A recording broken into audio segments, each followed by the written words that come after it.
The morning sun was just breaking through the clouds when 17-year-old twins Alex and Jamie stepped into the busy airport terminal. Their backpacks were packed with everything they needed for their college visit trip to Los Angeles.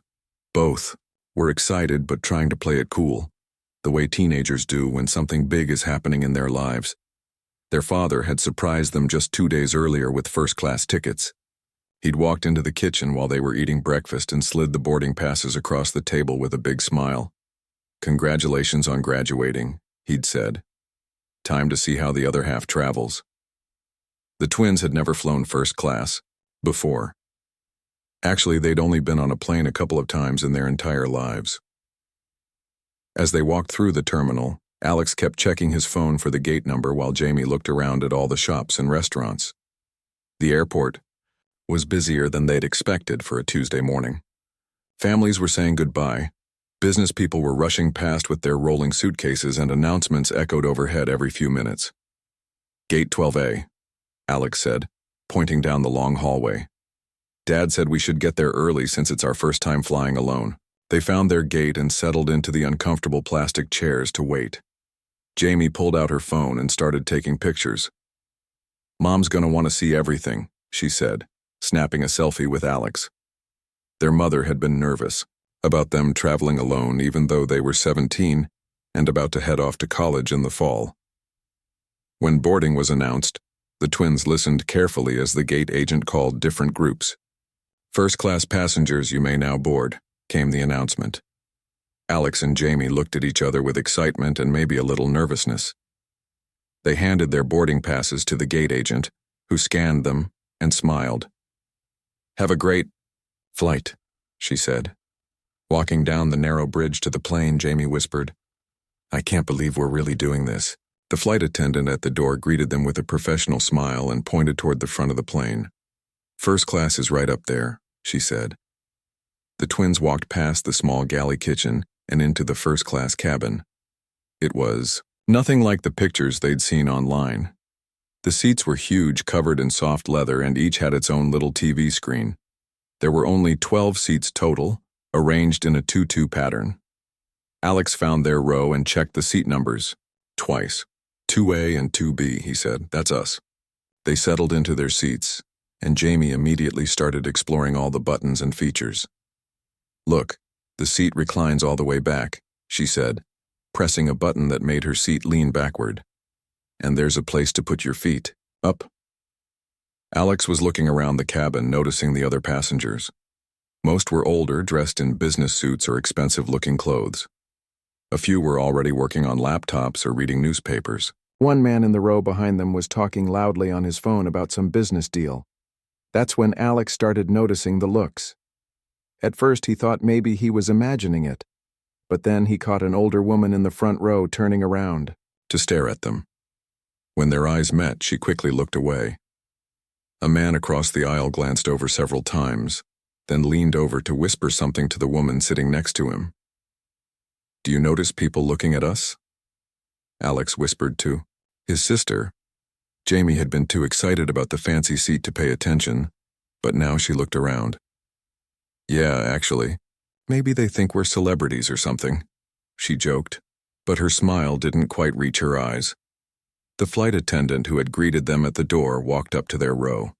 She was a middle-aged woman with blonde hair pulled back in a tight bun. Her name tag read, Linda. She looked down at them with the expression that wasn't quite friendly anymore. "Excuse me," she said, her voice polite but firm. "Can I see your boarding passes again?" Alex felt his stomach drop a little.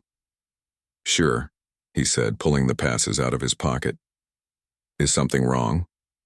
Linda took the passes and studied them carefully, turning them over and looking at them from different angles. "These are first-class seats," she said, as if the twins didn't already know that. "Yes, ma'am," Jamie said. "Our dad got them for us as a graduation present." Linda's expression didn't change. "I need to verify these with the gate agent. Sometimes there are mix-ups with seat assignments." She walked away with their boarding passes, leaving the twins sitting there confused and embarrassed. "Mix-ups," Jamie whispered. "What kind of mix-ups?" Alex felt heat rising in his cheeks. He'd heard stories like this before, seen videos online, but he'd never thought it would happen to them. "I don't know," he said quietly, "but I have a bad feeling about this." More passengers were boarding now, and Alex noticed that several of them were looking in their direction and whispering to each other. A businessman in an expensive suit sat down across the aisle and immediately pulled out his phone. He seemed to be texting someone while glancing over at the twins. Linda returned a few minutes later, but she wasn't alone. She brought another airline employee with her, a tall man wearing a supervisor's badge. His name tag said Robert, and he had the serious look of someone who dealt with problems all day. "Good morning," Robert said, but his tone suggested the morning wasn't very good at all. "We need to discuss your seating situation." "What situation?" Alex asked, trying to keep his voice steady. "We have our boarding passes. We checked in online last night." Robert looked at the passes Linda handed him. "These seats were purchased how exactly?" "Our father bought them," Jamie said. "He works for the airline." "Which airline?" Robert asked. "This one," Alex said. "Skyline Airways." Robert and Linda exchanged a look that the twins couldn't quite read. "What's your father's name?" Linda asked. "James Johnson," Jamie said. "He's in management." Robert wrote something down on a small notepad. "We're going to need to verify this information. In the meantime, we have some seats available in the main cabin that would be more appropriate." "More appropriate?" Alex felt his face getting hot. What does that mean? Other passengers were definitely paying attention now. Some were openly staring, while others were pretending to read magazines but clearly listening to every word. Alex caught sight of at least 2 people with their phones out, and he was pretty sure they were recording. "Look," Robert said, lowering his voice slightly. "Let's not make this harder than it needs to be. We have a full flight today, and these seats are reserved for our premium passengers." "We are premium passengers," Jamie said, her voice getting stronger. "We have first-class tickets." Linda stepped closer. "Tickets that we haven't been able to verify. Now, we can do this the easy way or the hard way, but you're going to need to move to the seats we're offering you." Alex felt something cold settle in his stomach. This wasn't about ticket verification or seat mix-ups. This was about something else entirely, something that made him feel small and angry at the same time. "We're not moving," he said quietly. "These are our seats. We have every right to be here." Robert's expression hardened. "That's your choice," he said. "But if you won't cooperate, we'll have to call security." The cabin fell completely silent. Even the businessman who'd been talking loudly on his phone had stopped to listen. Jamie reached over and grabbed Alex's hand, and he could feel that she was shaking. "Security for what?" Alex asked. "For sitting in the seats we paid for." But Robert was already walking away, talking into a small radio attached to his shirt. Linda stayed behind, watching the twins like they might try to run away. Alex pulled out his phone to call his father, but Linda quickly stepped forward. "I'm going to have to ask you to put that away," she said. "No phones during the boarding process." "That's not a real rule," Jamie said, but her voice was small now. Linda held out her hand. "Phone, please." Alex looked around the cabin one more time. Every face was turned toward them now. Some looked curious, others looked uncomfortable, and a few looked like they agreed with what was happening. He thought about his father, probably sitting in a meeting somewhere, having no idea that his children were about to be thrown off his own airline. He thought about his mother, who had worried about them traveling alone. He thought about all the times his parents had told them to be respectful, to follow rules, to not cause trouble. But what were you supposed to do when following the rules wasn't enough? The sound of heavy footsteps in the aisle made everyone turn toward the front of the plane. 2 security officers were walking down the narrow space between the seats, their faces serious and professional. "This is really happening," Jamie whispered. Alex squeezed his sister's hand tighter and tried to prepare himself for whatever came next. The 2 security officers stopped right next to their row. One was tall and thin, the other shorter but built like he spent a lot of time at the gym. Both wore the standard airport security uniforms and had that serious look that meant business. "Good morning," the taller officer said, his voice calm but firm. "We understand there's been some confusion about seating arrangements." Alex felt his heart pounding so hard he was sure everyone could hear it. "There's no confusion," he said, trying to keep his voice steady. "These are our seats. We have the boarding passes to prove it." The shorter officer looked at Robert, who was standing nearby with his arms crossed. "What's the situation?" "These two are claiming to have first-class tickets," Robert explained, "but we haven't been able to verify their story. The seats they're in are reserved for our premium members." "We're not claiming anything," Jamie said, her voice getting stronger. "We do have first-class tickets. Our father bought them for us." Linda stepped forward with the boarding passes still in her hand. "They say their father works for the airline, but we can't confirm that right now. Company policy says we need to verify all suspicious bookings."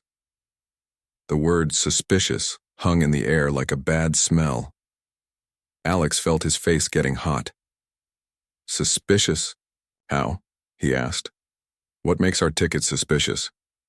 Nobody answered that question directly. Instead, the taller security officer sat down in the empty seat across the aisle. "Look, kids," he said, trying to sound friendly.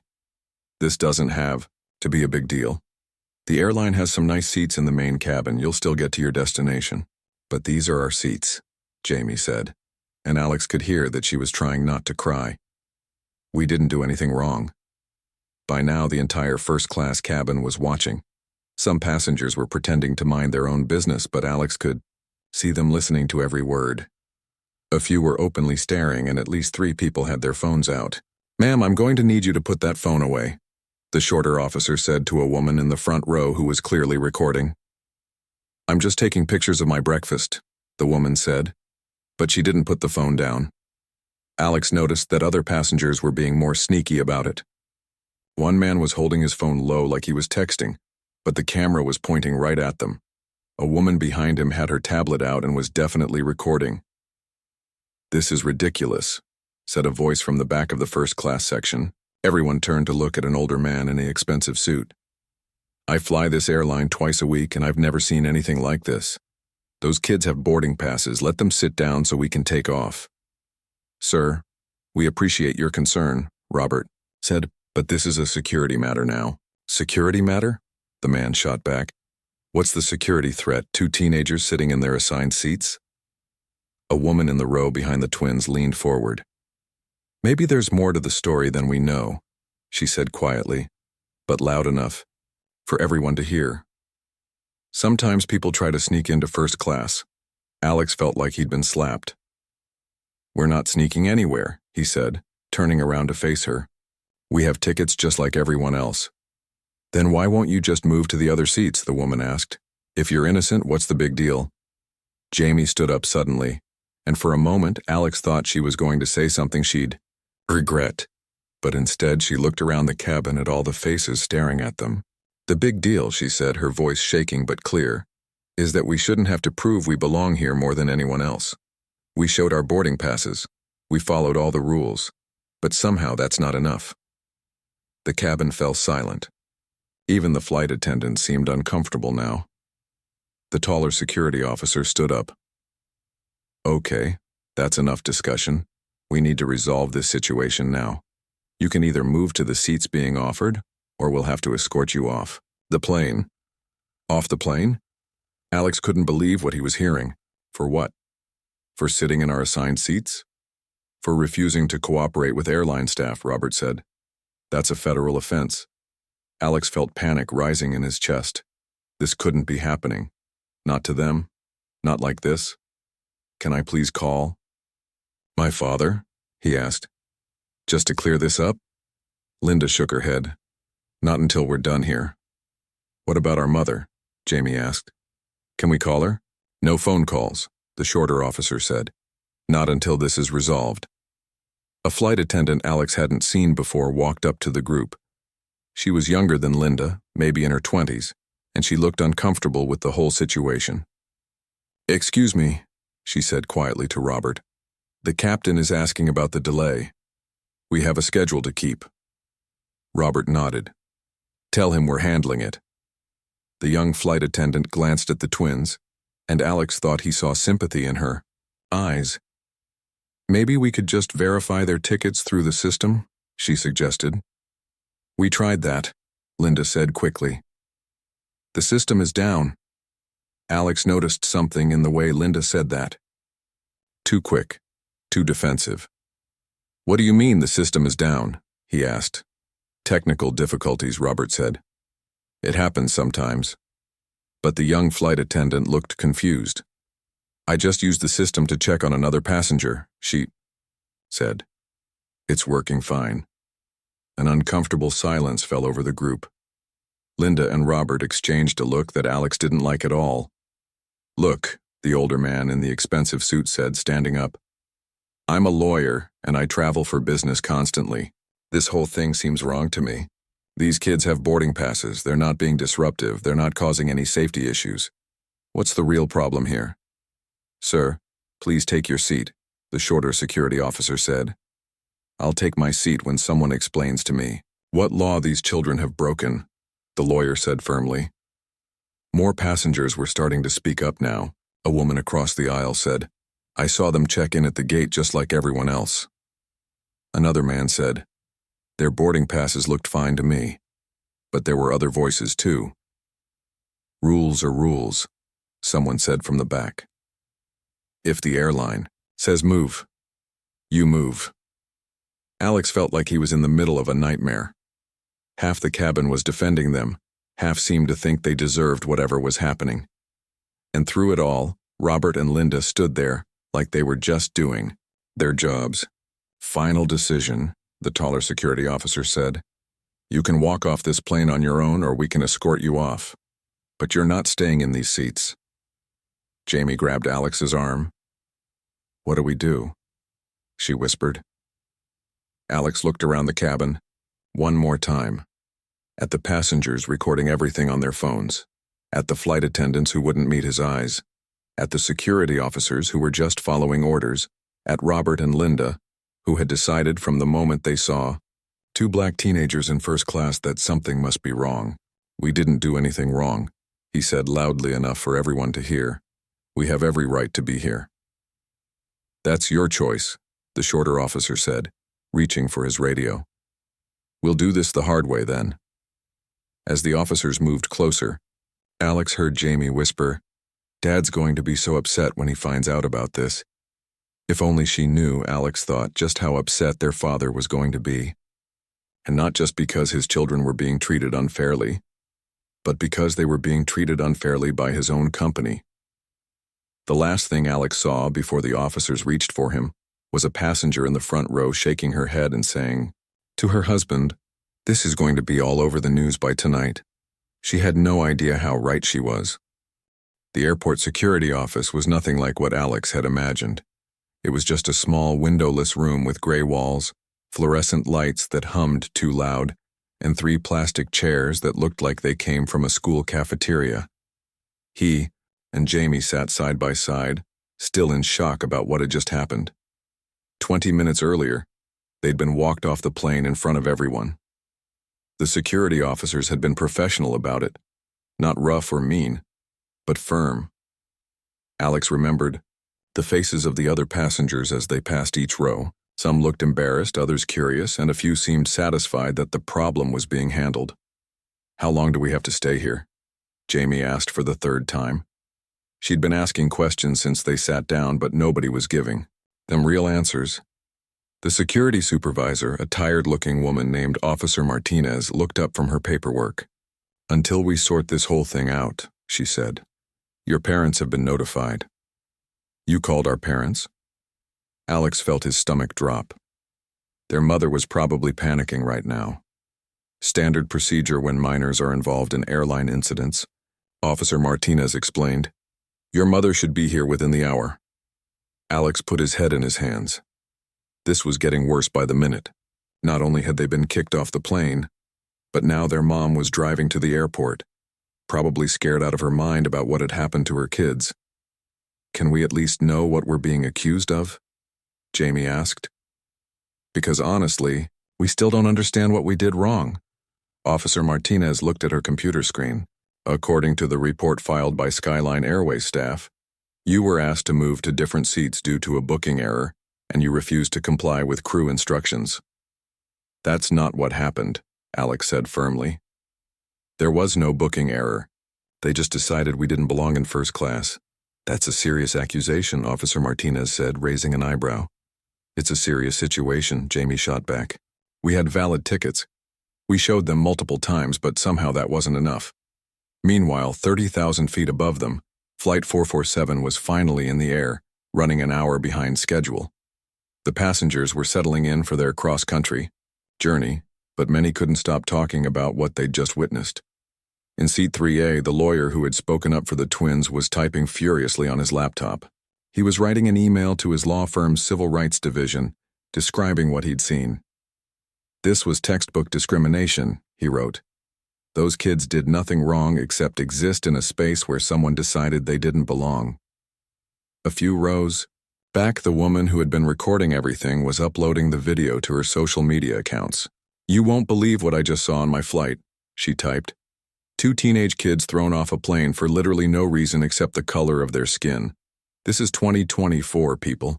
How is this still happening? The video started getting shares immediately. Within minutes, it had dozens of comments. Within an hour, it would have thousands. Back at the airport, Alex and Jamie's mother, Dr. Lisa Johnson, was racing through traffic, her hands gripping the steering wheel so tight her knuckles were white. She'd gotten the call while she was between patients at the hospital where she worked as a pediatrician. Your children have been involved in an incident at the airport, the voice had said. They're safe, but you need to come pick them up. Lisa had asked a dozen questions, but the person on the phone couldn't or wouldn't give her details. All she knew was that Alex and Jamie had been removed from their flight and were being held by airport security. Her mind was racing with possibilities, most of them terrible. She called her husband James 3 times, but it went straight to voicemail each time. He was probably in one of his long board meetings, the kind where everyone had to turn off their phones. She left increasingly frantic messages trying to explain what little she knew. In the security office, Officer Martinez's computer chimed with a new email. She read it quickly, then looked up at the twins with a puzzled expression. This is interesting, she said.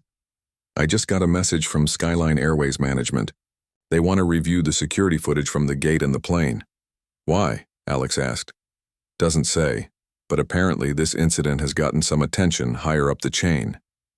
What Officer Martinez didn't know was that the video from the passenger's phone was already going viral on social media. It had been shared by a popular travel blogger, then picked up by a news account that had 500,000 followers. The hashtag #ThoughtersSkylineShame was starting to trend. Comments were pouring in from all over the country. This is disgusting, wrote one user. Those kids were so polite and respectful, and they got treated like criminals.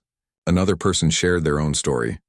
Same thing happened to my son last year on a different airline. When will this stop? But there were other comments too. We don't know the whole story, someone wrote. Maybe there's more to it than what we see in the video. Others were more direct. Airlines have the right to move passengers for any reason. These kids should have just cooperated. The debate was heating up online while Alex and Jamie sat in that small room, unaware that thousands of strangers were arguing about what had happened to them. At Skyline Airways headquarters across town, things were starting to get hectic.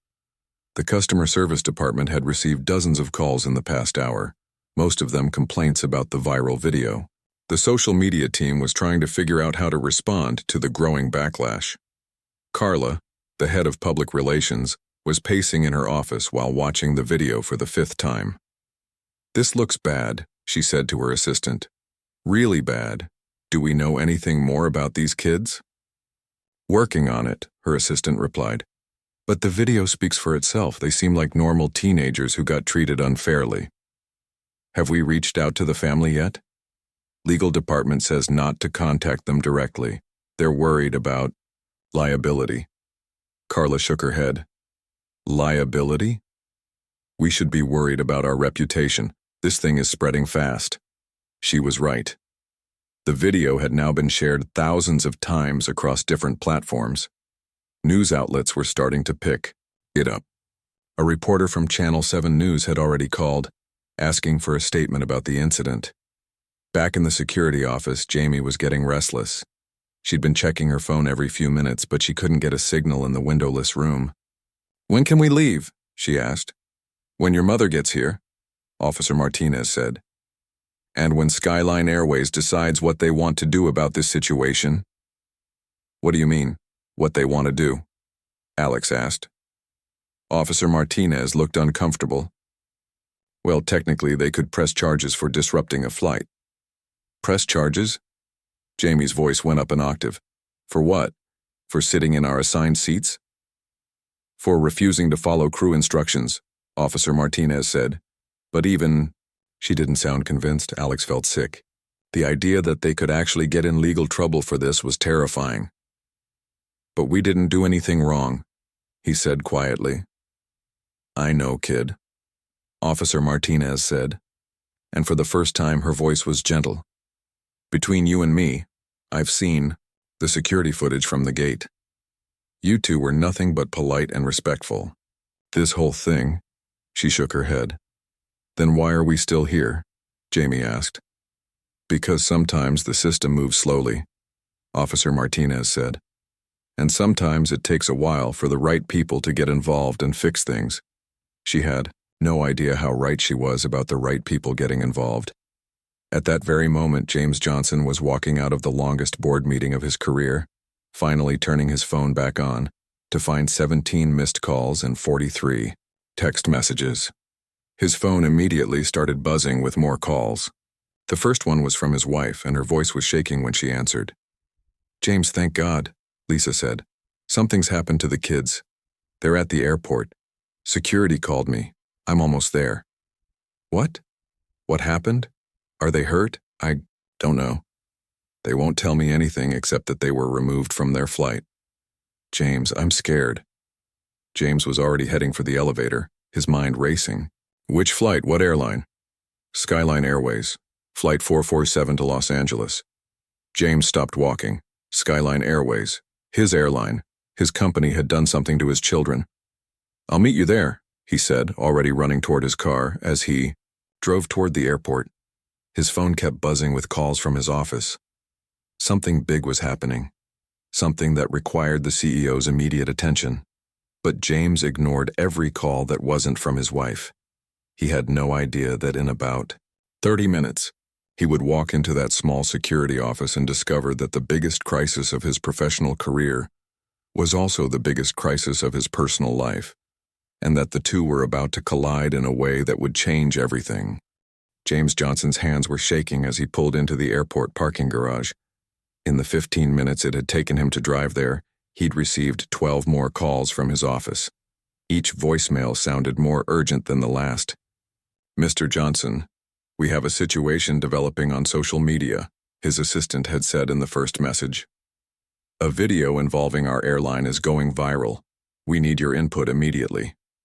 The second message was from his head of public relations. "James, this is Carla. We have a major PR crisis brewing. A passenger video from Flight 447 this morning is everywhere online. Please call me back." The third was from his legal team. "Sir, we may have a serious liability issue with an incident involving 2 minors on one of our flights. We need to discuss next steps." But James hadn't called anyone back. All he could think about was getting to his kids. He'd tried calling Alex and Jamie directly, but both calls went straight to voicemail. That scared him more than all the business calls combined. As he walked quickly through the terminal, James's phone buzzed with a text from his wife. "Found them. Security office near gate 15. They're okay, but shaken up. Hurry." James had been the CEO of Skyline Airways for 3 years. He'd dealt with mechanical failures, weather delays, labor disputes, and even a minor crash landing that thankfully had no injuries. But nothing had prepared him for the panic he felt right now, not knowing what had happened to Alex and Jamie. He followed the signs toward gate 15, his expensive shoes clicking loudly on the polished floor. Other travelers moved around him, pulling suitcases and checking phones. going about their normal day while his world was falling apart. When he reached the security office, he could see his wife, Lisa, through the small window in the door. She was sitting next to two figures he recognized immediately, even from behind. Alex and Jamie were hunched over in plastic chairs, looking smaller than he'd ever seen them. James knocked on the door, and Officer Martinez opened it. "Are you the father?" she asked. "Yes, I'm James Johnson. What happened to my children?" Officer Martinez looked at him carefully. Something in her expression changed when she heard his name, but she stepped aside to let him in. "We were just waiting for you to arrive, Mr. Johnson." The moment Alex and Jamie saw their father, both teenagers jumped up and ran to him. James wrapped his arms around both of them, feeling how tense they were, how scared they'd been. "Dad, it was horrible," Jamie said, her voice muffled against his shoulder. "They made us get off the plane in front of everyone. They treated us like we were criminals." "Are you hurt? Are you okay?" James asked, checking them over the way he used to when they were little kids who'd fallen off their bikes. "We're not hurt," Alex said. "But Dad, they wouldn't listen to us. We showed them our boarding passes. We told them you worked for the airline. But they didn't care." James felt something cold and heavy settle in his stomach. "What airline?" he asked, even though he already knew the answer. "Skyline Airways," Lisa said quietly. "Your airline, James." Officer Martinez was watching this conversation with growing interest. She looked down at her computer screen, then back at James. "Mr. Johnson, can I ask what you do for work?" "I work in management for Skyline Airways," James said carefully. He wasn't ready to reveal his full position yet, not until he understood exactly what had happened. "What kind of management?" Officer Martinez pressed. Before James could answer, his phone started ringing. He glanced at the screen and saw it was Carla from Public Relations. He declined the call, but it immediately started ringing again. "I'm sorry," he said to Officer Martinez. "This is important." He stepped into the hallway to take the call. "James, thank God." Carla's voice was stressed. "Where have you been? We have a major crisis on our hands." "I'm dealing with a family emergency right now," James said. "Can this wait?" "No, it absolutely cannot wait. There's a video going viral of two black teenagers being removed from one of our flights this morning. The hashtag Skyline Shame is trending nationwide. We need a statement from you immediately." James felt the blood drain from his face. "What flight?" "Flight 447 to Los Angeles. The kids claimed their father worked for the company, but staff couldn't verify it." "James, this looks really bad. The video shows them being escorted off the plane by security, and they look so young and scared." James closed his eyes. "Carla, I need you to listen to me very carefully.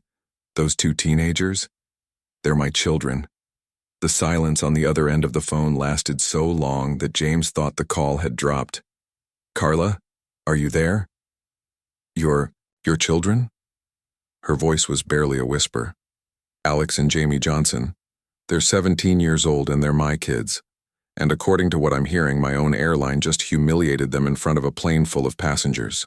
"Oh my God," Carla breathed. "James, I had no idea. The staff said they couldn't verify the family connection." "Did anyone actually try to verify it?"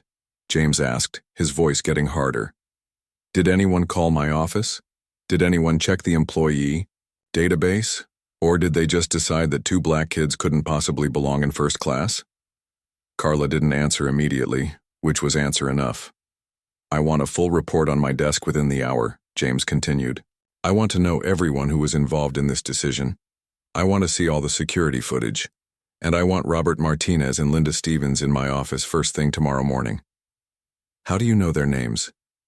"Because I just spent the last hour getting the full story from my children," James said. "Children who are currently sitting in an airport security office because your staff decided they were suspicious." James ended the call and took a deep breath before walking back into the office. Officer Martinez looked up as he entered. "Mr. Johnson, I've been doing some research while you were on the phone," she said. "Are you the James Johnson who's the CEO of Skyline Airways?" Lisa looked at her husband with surprise. She knew this was going to come out eventually, but she hadn't expected it to happen like this. "Yes," James said simply. Officer Martinez sat back in her chair. "So let me get this straight. Skyline Airways staff removed the CEO's children from a flight because they thought their tickets were suspicious?" "That appears to be what happened." Alex looked up at his father. "Dad, they wouldn't even let us call you. They took our phones and said we couldn't contact anyone." James felt anger building in his chest, but it was a cold, controlled anger, the kind that meant serious changes were coming. "Officer Martinez," he said, "I'd like to see any reports that have been filed about this incident." She handed him a folder. James read through it quickly, his expression getting darker with each line. "According to this," he said, "my children were removed for suspicious behavior and refusing to comply with crew instructions. Can you tell me what suspicious behavior they exhibited?" Officer Martinez looked uncomfortable. "Well, according to the airline staff, they were in seats that seemed inappropriate for their demographic." The room went completely silent. Even Lisa, who had been trying to stay calm for the kids' sake, looked shocked. "Inappropriate for their demographic," James repeated slowly. "Could you clarify what that means?" Officer Martinez realized she'd just repeated something that sounded very bad when said out loud. "I'm just reading from the report, sir." James closed the folder and looked at his family. Alex and Jamie were watching him with expressions he'd never seen before. They looked like they were seeing their father in a completely new way. "Kids," he said gently, "I want you to know that what happened to you today was wrong, completely unacceptably wrong, and I'm going to make sure it never happens to anyone else." Jamie wiped her eyes. "Dad, why did they treat us like that? We were so polite. We did everything right." James knelt down so he was at eye level with his children. "Because sometimes even when we do everything right, other people's prejudices get in the way, but that's on them, not on you. You did nothing wrong." "What happens now?" Alex asked. James stood up and looked at Officer Martinez. "Now my children are free to go, correct? No charges will be filed?" "Of course not," she said quickly. "They didn't do anything wrong." "Good." James turned to his family. "Let's go home. We have a lot to talk about." As they walked out of the security office, James's phone started buzzing again. Messages from news reporters, calls from his board of directors, emails from employees who had seen the viral video. But for the first time in his career, James Johnson ignored all of it. His children needed him more than his company did right now, though in a few hours he would realize that fixing this problem would require him to be both a father and a CEO at the same time, and that the biggest challenge of his life was just beginning. 3 days after the incident, James Johnson stood in front of a room full of reporters, cameras, and bright lights. His hands weren't shaking anymore, but his heart was still heavy. In 72 hours, his entire world had changed. The viral video had been seen by over 5 million people. News stations across the country had picked up the story. Social media was still buzzing with hashtags like Skyline Shame and Airline Discrimination. But what hurt James the most wasn't the damage to his company's reputation. It was the look in his children's eyes when they realized that their own father's business had treated them like they didn't belong. "Good morning," James began, looking directly into the cameras. "My name is James Johnson, and I'm the CEO of Skyline Airways. 3 days ago, my company failed 2 of its passengers in the worst possible way. Those passengers happened to be my children." The room was dead silent. Every reporter was hanging on his words. "I want to be very clear about something," James continued. "The fact that these were my children doesn't make what happened worse. It would have been just as wrong if it had happened to any other family. But I'll admit, experiencing this personally has opened my eyes to problems in my own company that I should have seen and fixed long ago." Behind the cameras, Alex and Jamie sat with their mother, watching their father take responsibility in a way they'd never seen before. The past 3 days had been a whirlwind of emotions for the whole family. The first night, they'd all sat around the kitchen table for hours, talking about what had happened. Alex and Jamie had shared details about the incident that made their parents' hearts break. The looks from other passengers, the way the staff had treated them like criminals, The humiliation of being escorted off the plane while everyone watched. "Dad," Jamie had said that night, "do you think this happens to other kids too?"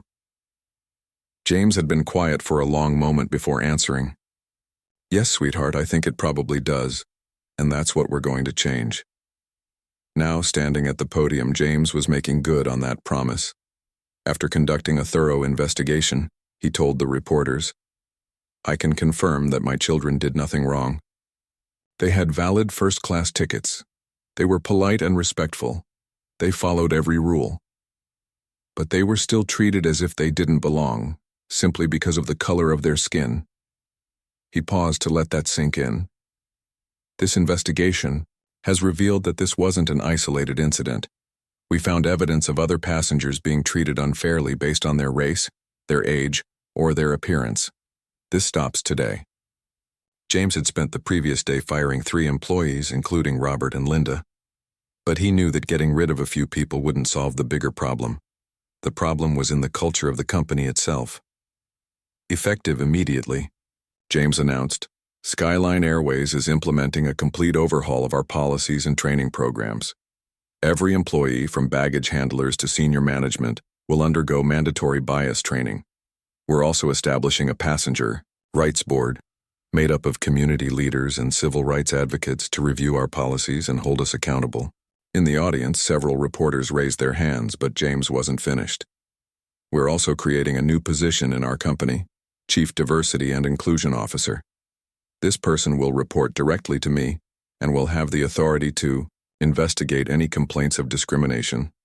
And to show how seriously we take this, we're setting aside $5 million to fund diversity initiatives and to compensate passengers who have experienced discrimination on our flights." The questions came fast after that. Reporters wanted to know about legal action, about the employees who were fired, about whether this would hurt the company financially. "The only lawsuit I'm concerned about," James said, "is the one that would come from not changing. As for the financial impact, doing the right thing is always worth the cost." One reporter asked if his children had influenced his decision to make these changes. James looked back at Alex and Jamie. "My children didn't influence this decision. They inspired it.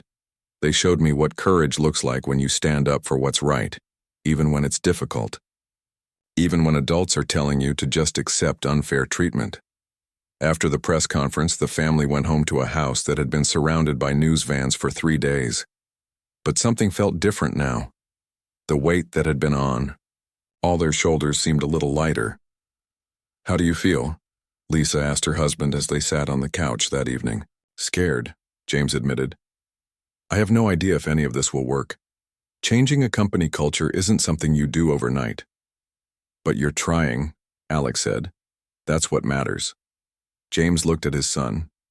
In 3 days, Alex seemed to have grown up years. Both kids did. They'd been forced to confront ugly realities about the world that James had hoped they wouldn't have to face so young. "I'm proud of both of you," he told them, "for how you handled yourselves on that plane, for not backing down when you knew you were right, for being willing to talk about this publicly so other people won't go through the same thing." Jamie curled up next to her father. "Do you think it will really change things?" "I don't know," James said honestly, "but I know we have to try." 6 months later, the changes at Skyline Airways were starting to show. The new Chief Diversity Officer, Dr. Patricia Williams, had implemented training programs that were being studied by other airlines. Passenger complaints about discrimination had dropped dramatically, and the company had actually seen an increase in bookings, particularly from younger travelers who appreciated the airline's commitment to equality. Alex and Jamie had become reluctant celebrities. They'd been invited to speak at schools and conferences about standing up for your rights. They'd appeared on talk shows and had been featured in magazine articles about young people making a difference. But the moment that meant the most to James came on a Tuesday morning in December. He was walking through the airport heading to a business meeting when he saw something that stopped him in his tracks. A young black man, probably in his early 20s, was checking in at the first-class counter. The gate agent was smiling and chatting with him like he was any other passenger. No suspicious looks, no extra verification, just normal, respectful customer service. James watched as the young man boarded the plane and took his seat without any drama or confrontation. Other passengers barely looked up from their phones and magazines. It was exactly the way it should be, so ordinary that it wasn't worth noticing. That evening, James called Alex and Jamie into his office at home. "I saw something today that I want to share with you," he said, and told them about the young man at the airport. "That's good, Dad," Alex said. "But that's how it always should have been." "You're absolutely right," James agreed. "But the fact that I noticed it means we've come from a place where that wasn't normal, and now it is. That's progress." Jamie smiled. "So our horrible day on the plane actually helped other people?" "It helped a lot of people," James said. "Including me. It helped me become a better leader and a better father." A year later, Skyline Airways won an award from the NAACP for corporate leadership in civil rights. James accepted the award, but he made sure Alex and Jamie were on stage with him. "This award doesn't belong to me," he told the audience. "It belongs to two brave teenagers who refused to accept unfair treatment and who taught their father that being CEO means more than just running a profitable company. It means creating a place where everyone is treated with dignity and respect." The audience gave them a standing ovation. But the moment James treasured most was later that night, when Alex and Jamie told him they were proud to be his kids.